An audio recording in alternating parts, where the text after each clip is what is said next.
day everyone. Today we will going to solve F51. Determine the horizontal and vertical components of reaction at the supports. Neglect the thickness of the beam. So this is our free body diagram, and we have a 500-pound force. So in a sloping triangle, and we have a moment 600 pound-feet. So first, ato sa isang ibongkag sa yang X and Y components. So pagbongkag sa X components sa niya 500 times opposite over hypotenuse. So 500 times 3 over 5 for X is equal to 300 pound, and for Y components simply 500 adjacent over hypotenuse. So 4 over 5 is equal to 400 pound. So our X component here is 300 pound, and our Y component here is 400 pound. Now we have our forces X and Y, and now we can simply solve the summation of forces. The summation of forces of X is equal to 0. Going to the right is positive. So here, our support here is a roller, and roller is one reaction perpendicular to this surface. Next is pin. Ang pin kay dua ka reaction. So ang isa pa Y, ang isa pa X. So ang isa pa Y, AY, hindi BY. So akong X-ray din since nananamay kay force papalong nito, so akong X-ray din kasi XY AX. So the special points along is going to the right is positive, so the negative AX plus 300 is equal to 0. So our AX transpose AX to the other side, AX is equal to 300 pound. Next is the summation of forces along y-axis is equal to 0. Going up is positive. Now our forces Y, AY, 400 pound, BY. So first is AY going up, positive. Next is 400 pound going down, negative. Next is BY going up, so positive is equal to 0. Next, pwede na ito makuha si AY, transpose na ito ni sa pikas. So may mo siya AY is equal to 400 minus BY. Excuse me. Ngano galing na negative AX kay nang sa f of x? Kani? Oh, kala. Dahil mo rin siyang negative AX kay ang atong mga assumption din sa f of x, ang going to the right kay positive. So naman tayo force nga padulong dito, kung na may force nga padulong dito mga 300, kuha mo naman sa equilibrium, so dapat equal sila. So magbutang-butang force din yung opposite side sa iya. So mao na itong AX. Okay, thank you. Thank you.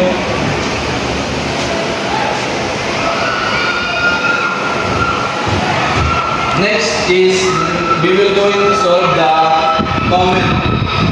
And first is ang pagsunod sa moment natong pilihan ng pinakadagan nga reactions.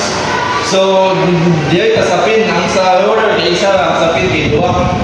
So i-moment nato siya sa A. The summation of moment at A is equal to 0. Going clockwise is positive. At ang assumption going clockwise. So first, pwede ta din magsugod sa 400 pound. Ang pagkuhan sa moment ay first times distance.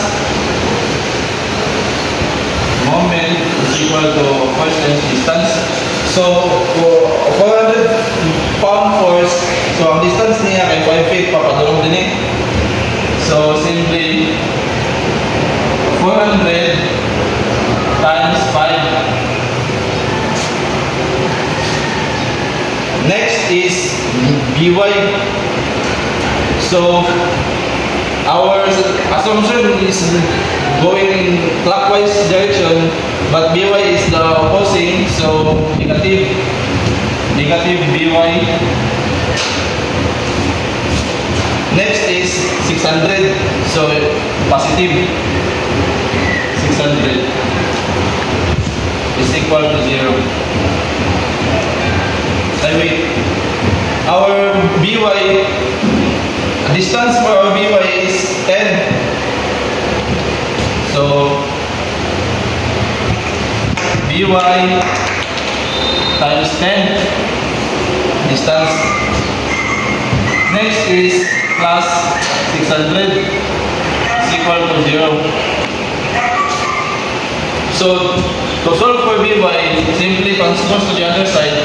So we will have 400 times 5 plus 600 is equal to By times 10. So pag masolve ang By, divide natin siya both sides by 10. So ma-cancel.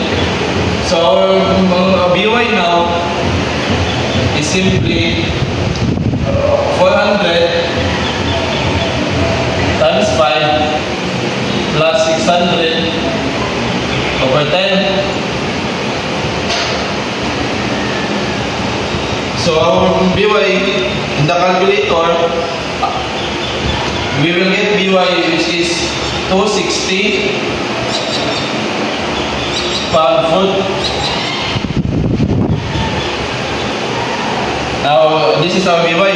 Next, we will go back to our Ay since wala man nato na po ang Ay kaya na may variable to By.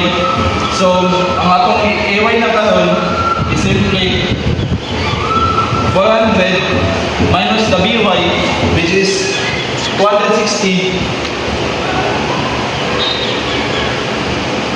Simply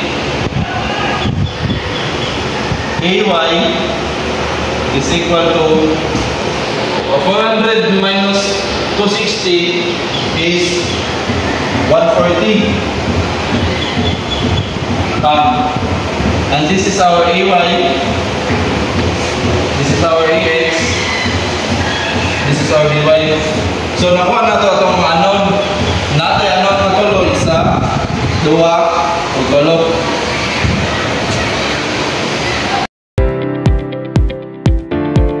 Determine the horizontal vertical components of reaction on the being caused by P at A and the rocker at A to neglect the weight of the beam. So narakuha niya atong figure. Morning point beam which is ang pin na waka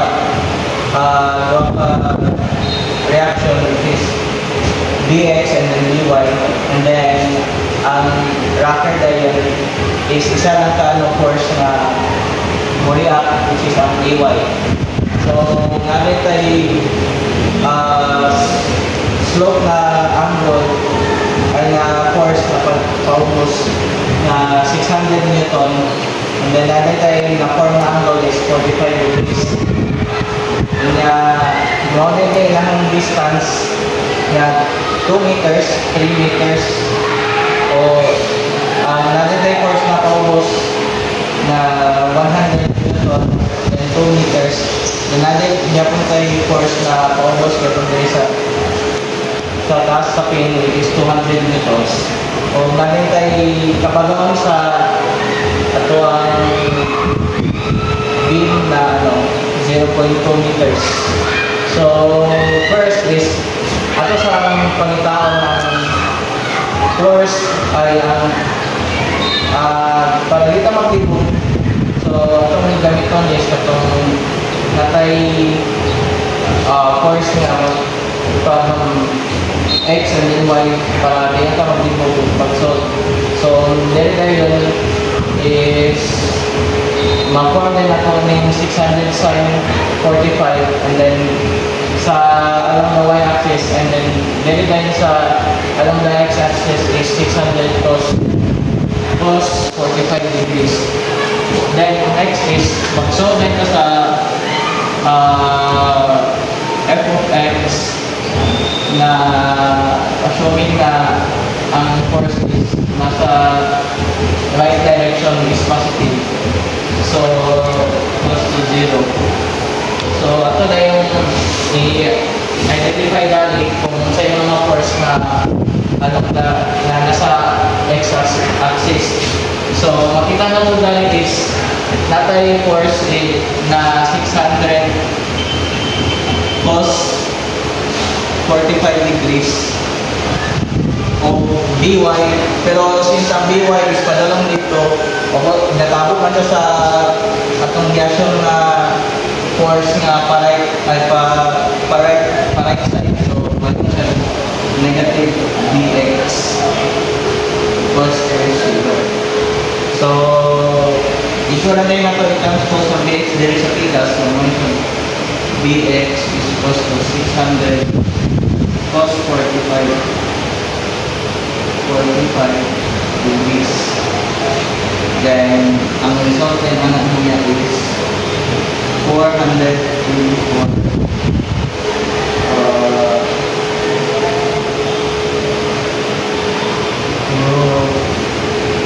newtons. Next is, since kung mag-FY ka, dili ta pwede maka FY mo na kay manuhan naman siya kaano sa makuha, which is si BY o si AY. So atong una kayong buhaton is mag-una lang ka sa moment at V to counterclockwise is positive. So, anong moment at V ka is dagdag kay more naman siya dagdag unknowns din. So, first is atong i-input is 100 times sa distance niya, which is 2 meters plus 600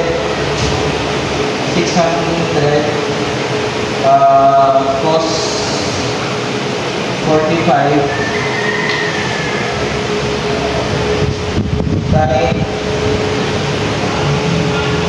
times 5 dayon minus 600 ay mali dito error sorry. So may mo na yung signs na kanina is cos 45 dahil iyang kabagaw na yung 0.2 then minus ay equals to 0. So ito na lang i-transpose si ay dahil is equals to isolve din nato kanang diri dahil mahimo din sa 319 newtons. Excuse me. Yes. Nakoy pangutana ba? Kanang sa kuan sa pag-moment nimo nganong di man nag-moment sa summation of moment B dili man sa A. Okay. I like I said earlier na anong moment of B is daghan pa mga unknowns na pangitaon dari kaysa point A. Okay, thank you. So next is mo dahil kung nakuha naman na to ang AY, so dili na sa FY para since nakuha naman na to ang isa ka unknown diri, so hindi na to maka-proceed sa FY. So summation FY going up.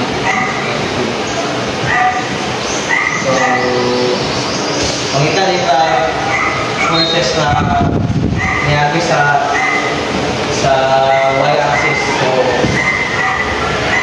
319 which is ang kanong AY minus kanila yung 600 sine times 45 na pang-ubos kanila yung 100 newtons which is minus the downwards motion dahil kanila yung 200 newtons. August gapon so minus 400 newtons. So I divide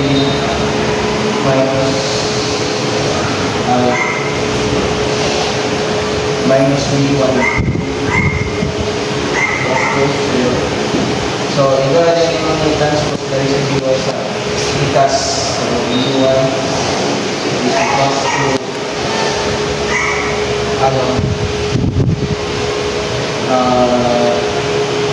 405 newtons.